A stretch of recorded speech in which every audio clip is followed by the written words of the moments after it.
오늘 아침 하나님의 말씀은 지난주에 이어 디모데후서 3장 14절부터 17절까지 말씀을 함께 보도록 하겠습니다. 디모데후서 3장 14절을 제가 읽습니다. 여러분들 15절을 읽으시기 바랍니다. 그러나 너는 배우고 확신한 일에 거하라. 너는 네가 누구에게서 배운 것을 알며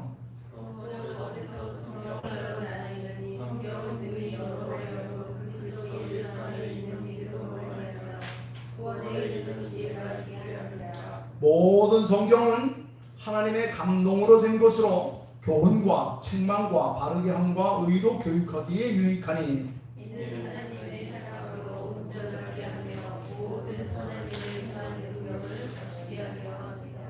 아멘.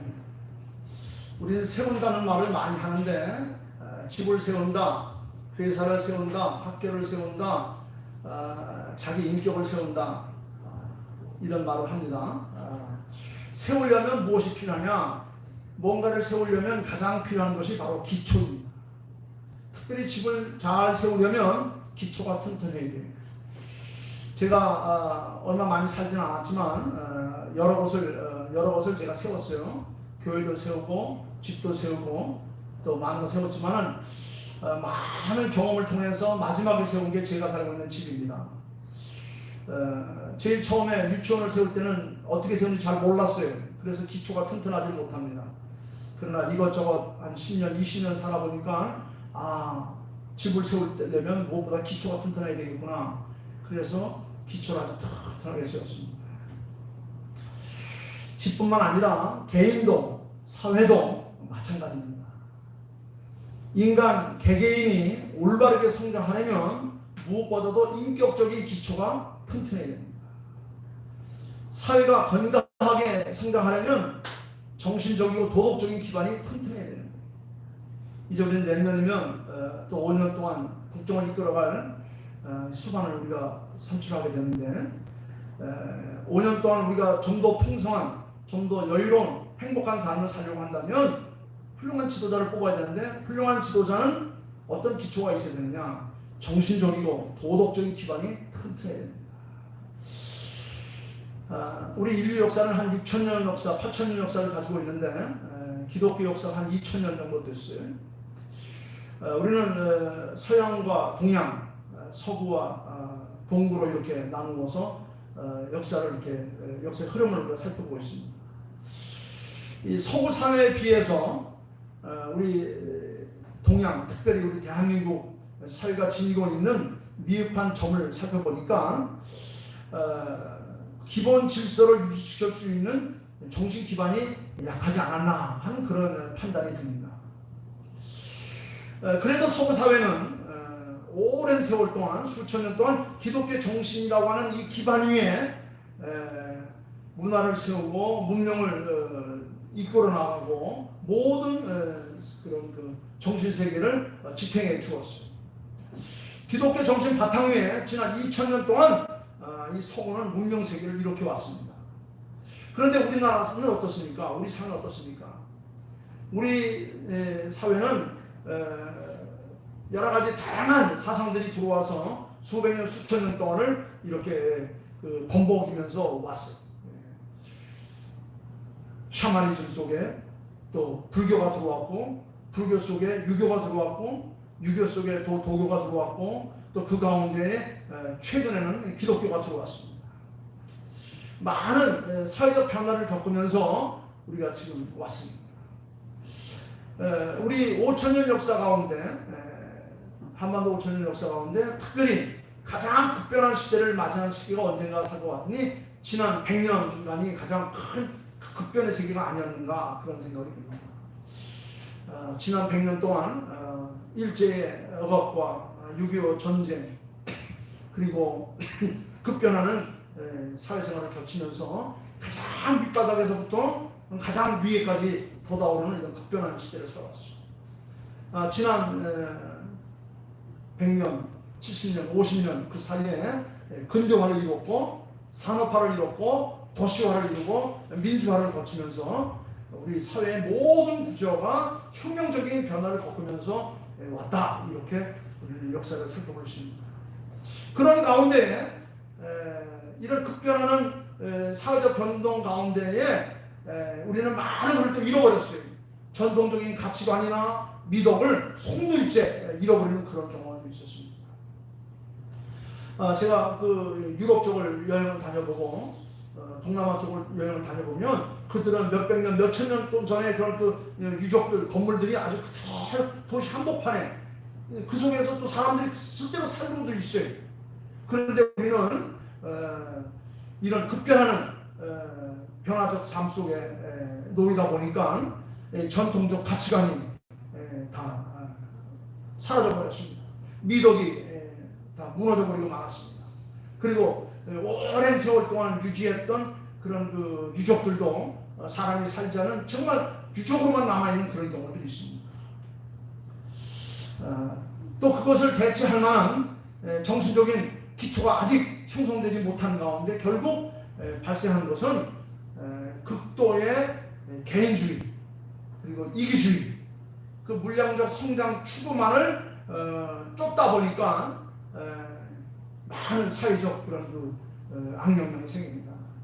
극과 극이 또 맞부치게 되고 또 상하가 맞부딪혀서 아주 우리 사회가 아주 참 엄청난 문제를 발생하고 말았습니다. 그러다 보니까 틈만 생기면 엄청난 사고들이 발생하고 말았습니다.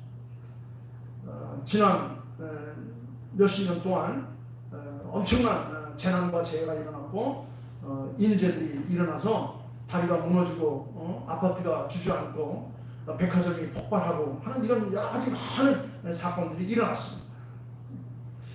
이런 사고들은 각기 형식이나 위치나 모양은 다 다르다 할지라도 그 근본적인 근본에 있어서는 일치점을 가지고 있습니다. 그게 바로 뭐냐면 정신적인 빈곤에서 생기는 그런 현실이다 이렇게 생각했습니다. 정신적 빈곤에서 오는 우리 전체를 세워줄 수 있는 이 가치관의 문란, 다시 말하면 우리 사회를 받쳐주는 기초가 튼튼하지 못하니까 기초가 흔들리니까 그 위에 세워졌던 모든 것들이 와르르 무너지는 그런 경우들이 생깁니다.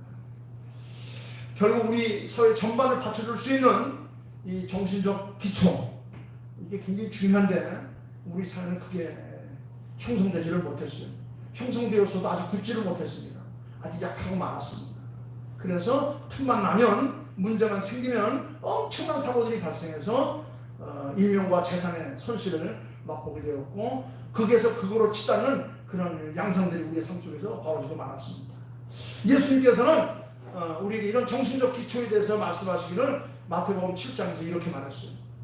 그러므로 누구든지 나의 이 말을 듣고 행하는 자는 그 집을 반석 위에 지은 지혜로운 사람 같으니 비가 내리고 창수가 나고 바람이 불어 그 집에 부딪히지만 무너지지 아니하니 이는 주처 위에 세웠기 때문이다. 이렇게 마태복음 10장 24절 25절에서 말합니다. 그러니까 집을 지을 때에 사회를 건설할 때에 회사를 세울 때에 뭔가를 만들어 갈 때에 기초가 튼튼하면 바람이 불고 비가 오고 홍수가 나도 무너지지 않는다. 그렇게 말했습니다. 마찬가지로 우리 인생도 하나님께서 우리에게 가르치신 말씀, 주님의 말씀, 주님의 정신의 바탕 위에 나 자신의 인격과 나의 가정과 사회를 세워갈 수만 있다고 한다면 기초가 튼튼한 집처럼 어떤 위기와 변화가 와도 결코 무너지지 않는 든든히 설 수 있는 그런 사회가 될 수 있다는 것을 우리는 알 수가 있습니다. 미국은 지금 46대 대통령인가요? 약 한 200년의 역사를 가지고 있습니다.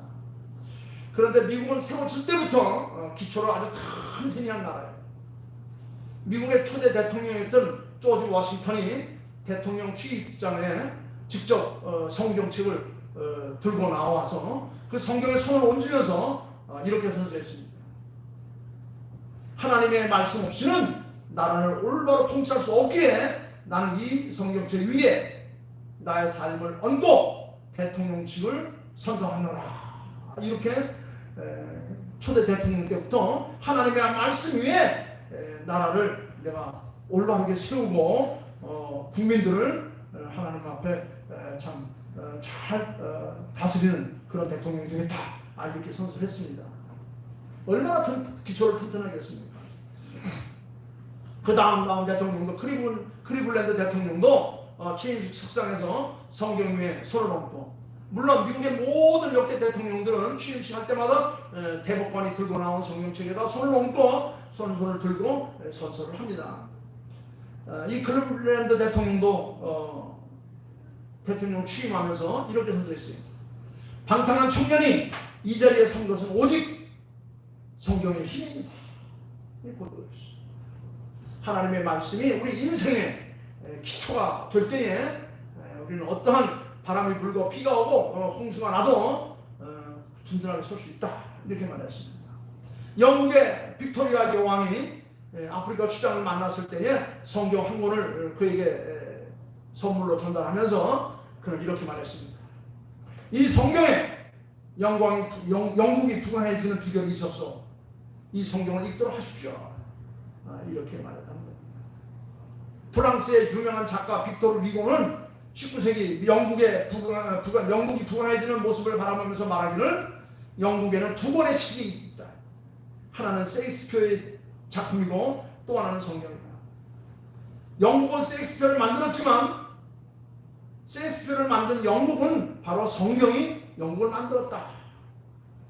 이 말은 셰익스피어를 배출한 영국이 위대하지만 그 영국을 만든 것은 바로 하나님의 말씀이었다. 이렇게 고백했다는 겁니다. 다시 말씀드리면 영국이 성경 정신의 바탕 위에 섰을 때에 세계적인 강국이 되었고 오대양 육대주의 복음을 증거하는 가장 기초적인 그런 나라로 하나님께서 사용하셨다는 겁니다. 지금 우리나라에 5천만 가운데 약 1,000만 이상의 크리스찬이 있습니다. 그럼에도 불구하고 5분의 1이 우리 그리스도인데도 불구하고 이 사회를 기독교 정치적으로 다 이렇게 참 이끌어가지 못하는 이유가 어디에 있느냐? 1,000만 크리스찬이 있지만 우리가 가진 약점이 바로 이런 데 있습니다. 어떤 것이냐면 무늬만 크리스찬인 그런 사람이 너무 많다는 거예요. 한 주일에 한 번 또는 두 번 정도 교회 와서 예배 드리는 것으로 종교적인 의무를 다했고 종교적인 형식을 갖췄다고 생각하는 사람이 너무 많다고 하는 겁니다. 주님께서는 너희는 세상의 빛이요 소금이라고 말했는데 그 사명을 감당하지 못하고 종교적인 의무만 감당하는, 형식만 감당하는 그런 사람들이 많다는 겁니다. 한국은 주일에 한 번 예배 두 번 드리면서 종교적 그 형식은 갖춰 있고 의문을 행함으로 말미암아 참 외형으로 볼 때는 세계적인 그런 교회들이 많이 있고 부자인 나라는 같지만은 그러나 기초는 아주 연약하다고 하는 겁니다. 참 종교의 내용이 성경을 읽고 마음속에 새기고 그대로 살려고 하려고 하는 이런 삶의 바탕이 약하다는데 문제가 있다는 겁니다. 우리가 교회 나올 때는 성경을 찬송을 옆에 끼고 들고 옵니다. 그러나 집에서 일용할 양식으로서 삶의 양식으로서 성경을 읽고 마음에 새기고 오늘 내가 이렇게 살아야지 라고 하는 이 삶의 결단이 어느 정도인지를 우리는 의심해보지 않을 수 없습니다. 이것이 오늘 우리들에게 없기 때문에 교회 나와 신앙생활을 해도 정신적인 공허를 메울 길이 없다. 이렇게 생각합니다. 여러분, 성경을 읽고 성경을 마음속 깊이 새기고 그 말씀을 묵상하고 그 속에 살아갈 때에 우리는 하늘의 지혜를 얻을 수 있고 그 지혜가 내 삶 속에 쉼이 되어서 항상 기쁘고 즐거우고 복된 삶을 만들어갈 수가 있습니다. 성경을 들고 다니라고 만든 것이 아니라 읽고 묵상하고 그 말씀대로 살라고 하나님께서 우리에게 주신 최고의 선물이라는 것을 잊으면 안 됩니다. 그렇게 할 때 나의 인격과 나의 삶이 성경 정신 위에 세워줄 수 있고 내 생활, 내가 활동하는 모든 삶이 내 직장과 사회가 성경의 기초가 되어서 정말 흔들리지 않는 그런 사회를 우리가 만들어갈 수 있다. 이렇게 생각할 수 있습니다. 여러분 그렇게 할 수 없어요. 이 성경이라는 단어가 계속 반복되고 있을게요. 시작. 모든 성경은 하나님의 감동으로 된 것으로 교훈과 책망과 바르게 함으로 펼치는 겁니다. 영감이란 뭐냐? 감동. 즉 성경은 하나님의 영적인 감각으로 기록된 하나님의 말씀이라는 겁니다. 성경은 어느 한 시대에 한 사람에 의해서 기록된 책이 아니에요. 예수님이 오기 전 14세기 전 1400년 전 저 출애굽 시대부터 시작해서 그때 모세 시대 때부터 시작해서 많은 시대 변천을 겪으면서 주님 오신 후 100년까지 예수님의 제자들의 시대까지 하나님의 감동된 주의 종들에 의해서 하나님의 뜻이 기록되어져서 우리에게 전해진 겁니다. 그동안 얼마나 많은 역사적 변화가 있었는지 모릅니다. 1500년, 600년 동안 얼마나 많은 변화가 있었겠습니까? 이스라엘 백성들은 출애굽 시기를 겪었고 이스라엘 왕국 시대를 지나서 바벨론 제국의 포로가 되고 페르시아의 압제를 끝내고 헬라와 뒤섞여 살고 로마의 그런 삶 속에 자그마치 약 1500년의 세월을 지내왔습니다. 이 세상에 그 어떤 책도 1500년에 걸쳐 기록된 책은 없습니다. 그것도 한 사람이 아니고 자그마치 40여 명에 의해서 기록되었다는 겁니다. 그런데 이 40여 명의 기자들을 보면 각기 학력이나 배경이나 신분도 다 달랐습니다. 어떤 책은 임금에 의해서 기록되었고 어떤 책은 제사장 또는 선지자, 그 군인이나 공무원이나 농부나 어부 등 각기 다양한 배경과 직장과 생활과 환경을 가진 사람들에 의해서 성경이 기록되었어요. 이렇게 40여 명의 각기 다른 배경을 가진 사람들이 자그마치 1600년 동안 기록한 책인데도 불구하고 성경 전체를 풀고 있는 하나의 맥이 있었는데, 하나의 통일성이 있었는데, 하나의 유니티 있었는데, 그건 바로 뭐냐? 한 분 구원자 예수 그리스도에게 그 주제가 맞춰져 있다고 하는 겁니다. 참으로 신기한 겁니다. 놀라운 겁니다. 인간의 힘으로는 도저히 불가능한 일이 이 성경 속에 흐르고 있다는 겁니다. 그러나 성경이 완성되기까지 가능했던 가장 큰 이유는 바로 뭐냐면 하나님께서 당신이 사랑하시는 자들에게 영감을 주어서 기록하도록 하셨기 때문이라는 겁니다. 따라서 성경은 하나님의 계시에 의한 책이고 하나님께서 하신 말씀을 기록한 책이에요. 비록 사람이 기록했지만 그 말씀 속에 흐르고 있는 그 뜻은 하나님의 거룩한 뜻이 흐르고 있다는 겁니다. 하나님의 책이에요. 성경의 저자는 바로 하나님이라는 겁니다. 성경을 읽을 때마다 하나님께서 오늘도 내게 이런 말씀을 하신다는 믿음을 읽을 때 이 말씀이 내 영혼의 양식이 되고 내 삶의 방패와 안내자가 되어준다는 그런 믿음을 갖게 되는 겁니다. 우리가 편지를 쓸 때 보면 나이 많거나 글을 잘 못 쓸 때는 불러주면 옆에 있는 기자가 바로 적지요. 마찬가지예요. 하나님께서는 수많은 당신의 종들에게 영감을 주어서 하나님의 뜻을 기록하기 위해서 우리에게 준, 하나님께서 우리에게 주신 나 개인에 대한 편지라고 이렇게 받아도 무방한 것입니다. 그 다음에 두 번째 성경은 15절 말씀 보게 되면 성경은 어떤 책인가? 다시 한번 읽어보겠습니다. 시작. 또 어려서부터 성경을 알아나니 성경은 능히 너로 하여금 구 예수 그리스도 안에 있는 믿음으로 말미암아 구원에 이르는 지혜가 있게 하느니라. 성경은 예수 안에 있는 믿음으로 말미암아 구원에 이르는 지혜가 있게 한다. 지혜를 준다. 여러분, 성경은 확실히 지혜의 보고입니다. 사업을 성공하게 하는 지혜, 정치를 잘하게 하게 하는 지혜, 가정을 행복하게 하는 이런 모든 지혜들이 바로 이 성경 속에 담겨져 있습니다. 성경을 기록한 목적을 분명히 기록해놓은 그런 책이 있어요. 요한복음 20장 31절 말씀을 보게 되면 성경이 이렇게 말했어요. 요한이 오직 이것을 기록하면, 즉 하나님의 말씀을 기록하면 너희로 하여금 예수께서 하나님의 아들 그리스도이심을 믿게 하게 하며 또 너희로 믿고 그 이름을 힘입어 생명을 얻게 하려 함이라. 우리가 성경을 자세히 음미하면서 읽으면 음미하면서 읽을수록 우리는 귀한 진리를 깨닫게 됩니다. 그건 바로 뭐냐? 하나님의 말씀을 읽고 또 읽고 묵상하고 듣고 또 들으면 그럴 때마다 내게 오는 것이 뭐냐면 나는 죄인이구나 하는 것을 깨닫게 하는 거예요. 나는 죄인이구나. 성경을 읽으면 말씀 속에 내 인생을 비추어 보게 되면 아, 내가 이런 잘못을, 저런 실수를, 이런 허물을, 이런 죄를 내가 가지고 있었구나. 그래서 우리는 말씀을 읽으면 읽을수록 오, 나의 하나님, 나는 죄인이다 고백하게 되는 겁니다. 인간 실존의 모습을 발견하게 되는 거예요.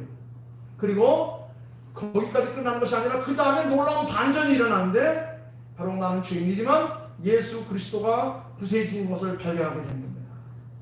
예수님이 하나님의 아들로서 이 세상에 오셔서 나를 위해서 십자가를 지시고 나의 죄를 용서해 주시고 나를 구원해 주셔서 하나님의 백성이 해 주셨으며 하나님 나라에서 영생을 얻으며 살게 해주셨다는 사실을 내게 깨닫게 하시고 믿음을 주시게 하시고 그렇게 살게 하신다는 겁니다. 제가 중고등학교 시절인가요? 청년 시절에 저희 모교에 지금은 교회마다 그런 거 옛날에는 그 감정 집회라는 걸 많이 했습니다. 연예인들 불러다가 감정 집회하고 또 이렇게 변화받은 사람들을 불러다가 감정 집회하고 깡패가 예수 믿고 목사가 된 사람 불러다가 집회하는데 그때에 그 중이 스님이 예수 믿고 목사가 되어서 전국을 다니면서 이렇게 부흥 집회를 했던 그런 분이 계십니다. 그분 이름이 김준규라고 하는 분인데 이분은 한때 교계의 화제가 된 목사님이었습니다. 이분이 집회를 인도할 때면 간혹 불교계에서 사람들이 와서 농성을 하거나 대물을 하거나 그런 시위하는 그런 경우도 있었습니다. 이 김준규라는 목사님은 17년 동안 불교 스님으로 봉직하다가 개종한 후 신학교회를 나와서 목사가 된 분이에요.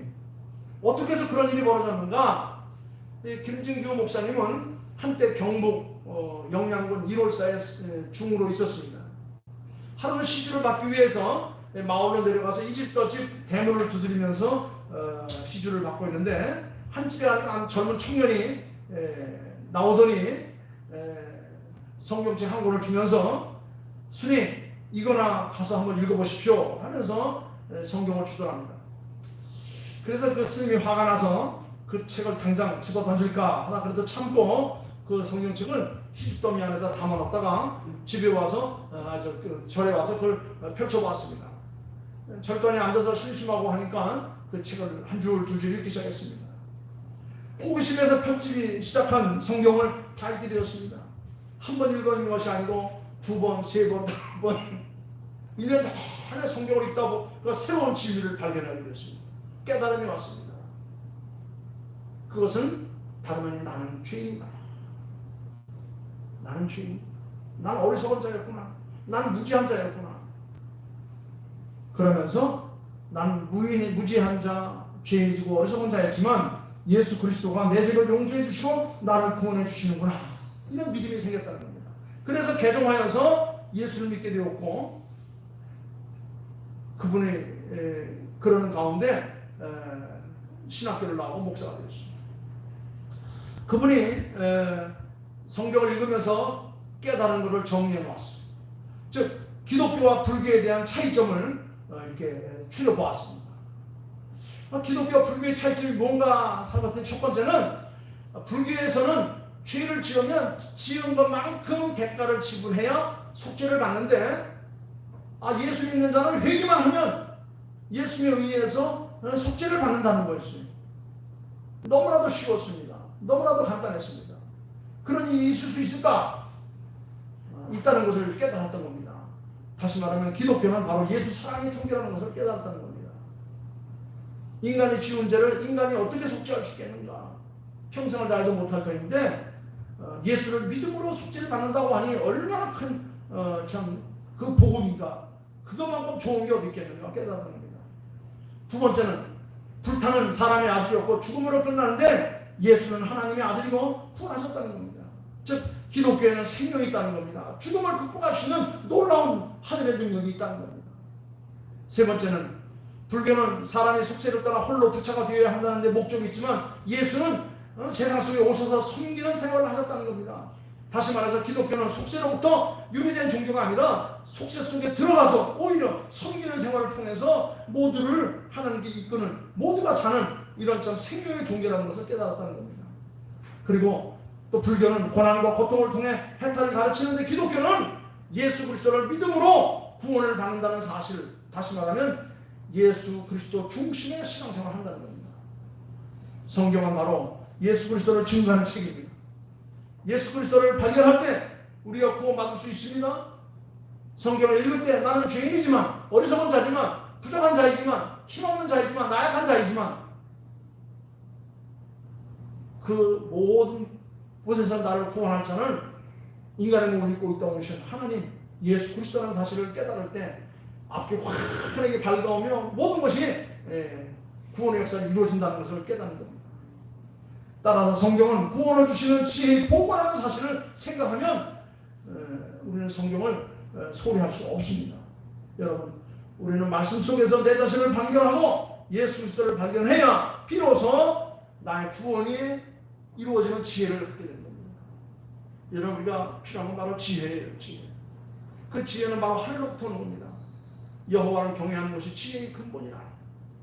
하나님의 말씀 속에 하늘의 지혜가 담겨있고 그 지혜를 통해서 우리가 이 땅에 사는 기쁨과 평안과 위로와 풍성함을 우리가 얻게 되는 거예요.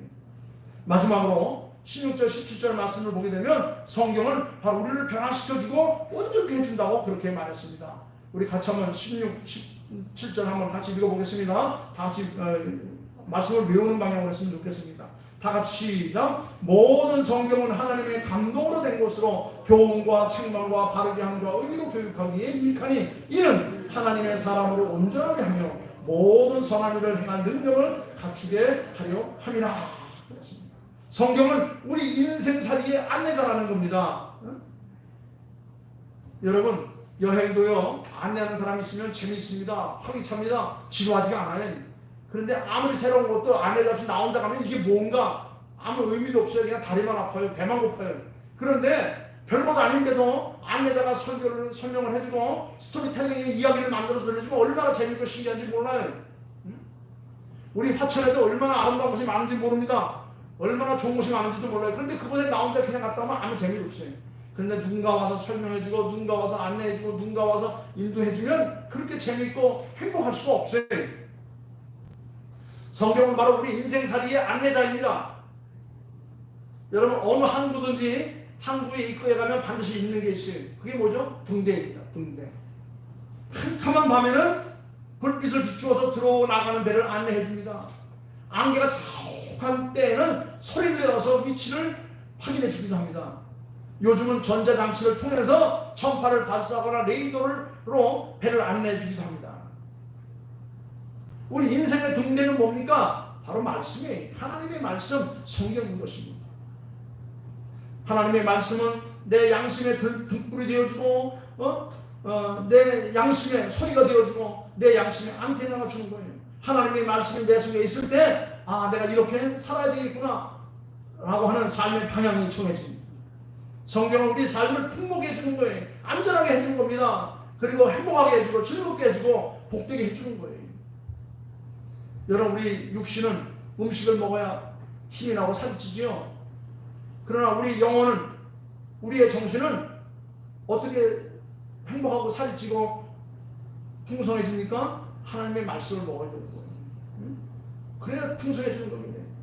하나님의 말씀을 막 읽고 듣고 묵상, 즉 먹고 그 말씀대로 사는 사람만이 인격이 풍성해지고 생활이 풍성해지고 온전해져서 우리의 정신적 기초가 올바른 위해서 그런 사람은 어떠한 비바람이 불어지고 창수가 일어나도 문드러지지 않는 겁니다. 우리 기반 사회를 든든히 세워야 돼요. 성경은 우리로 하여금 사탄마귀 악령으로부터 시험을 이기게 해줍니다. 성령의 능력을 힘입고 살게 해줍니다. 그래서 예수님께서도 마귀의 시험을 마셨을 때에 뭘로 물리쳤어요? 하나님의 말씀으로 물리쳤어요.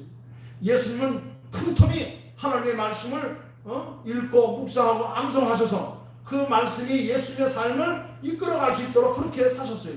그래서 사탄 마귀 악령이 와서 시험하실 때마다 예수님께서는 말씀으로 다 물리쳤던 것입니다. 여러분, 우리가 평소에 성경을 늘 읽고 마음속에 새겨두고 주의 종을 통해 들려주는 말씀을 우리가 하면서 받을 때에 세상 살아가면서 어떤 시련과 연단이 와도 유혹이 와도 우리는 어떤 위험이나 고통과 문제가 있었을 때에도 하나님의 지혜를 얻을 수 있는 거예요. 사도행전 10장을 보면 고넬료가 베드로를 청해 와서 하나님의 말씀을 들을 때에 고넬료와 그의 집안이 성령 충만했다고 말했습니다. 하나님의 말씀이 그곳에 있는 성령께서 역사하시는 거예요. 거룩한 영, 하나님의 영, 예수의 영, 말씀의 영, 사랑의 영, 성령께서 우리에게 능력을 주시고 우리로 하여금 하나님의 사람이 되도록 하시는 거예요. 여러분, 우리는 종교적 형식에 매여서 종교적 의무만 감당하는 사람이 아니라 우리가 하나님의 사람으로서 정신적 기초를 갖출 수 있는 하나님의 말씀 가운데 바로 설 수 있도록 그렇게 신앙생활을 해야 되는 겁니다. 일주일에 한 번 정도 교회 와서 예배 드리는 것으로 만족하지 마시고 내 힘을 다했다 하지 마시고 우리는 항상 하나님의 말씀으로 사는 사람들, 늘 읽고 묵상하고 살아가는 사람들이 되는 겁니다. 하나의 종교적 형식만 있지만 종교의 내용이 없는 그런 모습 속에 살아가서는 안 되는 겁니다. 예배를 마치고 나가는 이 시간부터 우리는 어떻게 됩니까? 말씀을 읽고 새기고 살겠다고 하는 결단 있는 삶을 살 때에 우리의 신령의 기초가 단단히 놓이는 거예요. 제가 오늘 서두에 집을 잘 지으려면 뭐부터 해야 된다고 했어요? 기초부터 튼튼해야 되는 겁니다. 일단 기초만 세워지면 쑥쑥쑥 올라가요. 잠실에 있는 550m짜리 롯데빌딩인가요? 그거 기초 넣는데 몇 년이 걸렸어요. 맨날 지나다니면서 저거 언제 올라가나 그랬어요. 근데 기초가 딱 모이니까는 갈 때보다 쑥쑥 올라가는데 금방 150층이 올라가더라고요. 여러분, 기초가 튼튼히 넣어야 됩니다. 그러려면 오랜 시간이 필요해요. 여러분, 개인도 사회도 마찬가지입니다.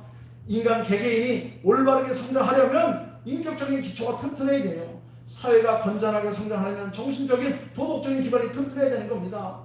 내 회사, 내 가정과 내가 살아가는 이 삶이 건강하고 튼튼하려면 잘 신앙으로 다져져야 되는 거예요. 기초가 뭘 하느냐에 달려져 있습니다. 서구 사회에 비해서 우리 사회가 지니고 있는 미흡한 점은 바로 기본 질서를 유지시킬 수 있는 이 정신적인 기반이 약했다는데 문제가 있었던 겁니다. 그래도 서구 사회는 기독교 정신이라는 기본이 있었습니다. 기독교 정신 바탕 위에 지난 2000년 동안의 문명이 이렇게 왔습니다. 그런데 우리 사회는 어떻습니까?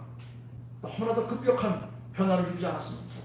여러분, 이제 우리는 말씀으로 우리 인생의 기초를 세우고 우리 사회 기초를 세우고 우리 나라의 기초를 세울 때에 우리는 흔들림이 없는 온전한 사회를, 그런 삶을 살아갈 수가 있는 겁니다.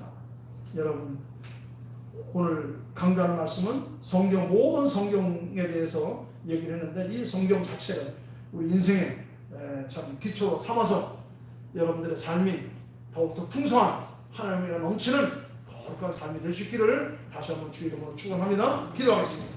아버지 하나님, 감사합니다. 오늘은 우리 인생의 기초를 놓을 수 있는 말씀에 대해서 생각해 보았습니다. 모든 성경은 하나님의 감동으로 된 것으로 교훈과 책망과 바르게 함과 의로 교육하게 유익하며 하나님의 사람으로 온전하게 하며 모든 선한 일을 행할 능력을 갖추게 한다고 말하였습니다. 이 말씀을 나의 삶의 기초로 삼아서 내 인격을 세우고 내 삶을 지탱할 수 있는 그런 아버지 하나님 정신적 토대로 삼을 때에 우리 모두는 흔들림 없이 변함없이 놀라운 역사를 이루어갈 줄 믿사옵니다. 오늘 주신 말씀을 마음속에 간직하며 오직 하나님의 사람, 말씀의 사람, 능력의 사람이 되게 주시옵소서. 모든 것을 감사하며 거룩하신 예수님의 이름으로 기도하옵나이다. 아멘. 아멘.